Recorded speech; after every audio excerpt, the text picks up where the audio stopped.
beginning is. Still, have to start somewhere.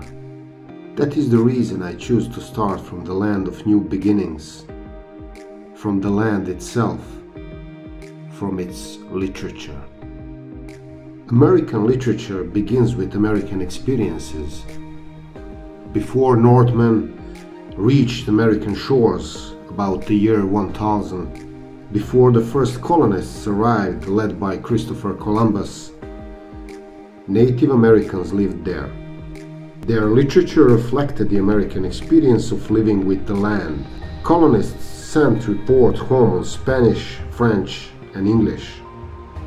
As the New World provided a great variety of experiences, these experiences demanded a wide variety of expressions. Creators of those expressions were American Indians, explorers, pilgrims, frontier whites, plantation owners. All of them shaped American literature as we know it.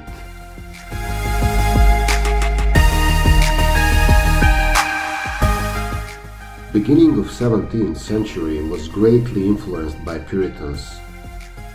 Puritans were devout Christians who wanted to purify their lives and their church of what they saw as the corruptions of English society and its state religion, the Church of England.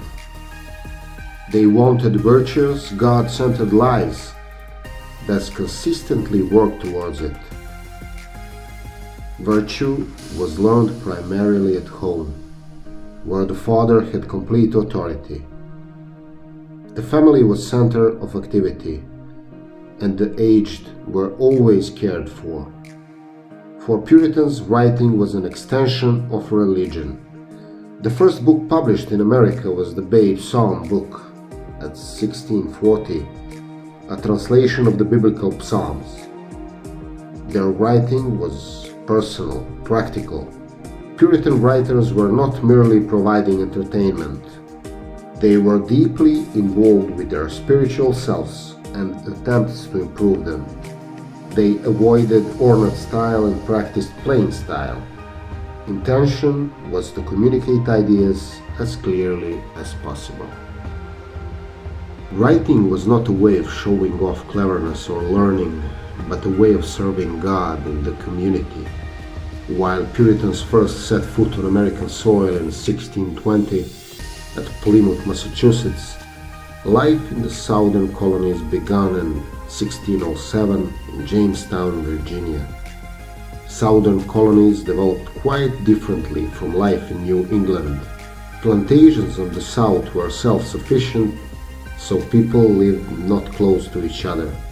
Southern colonial literature reflected cultivation of nature and of society, sophistication and public service.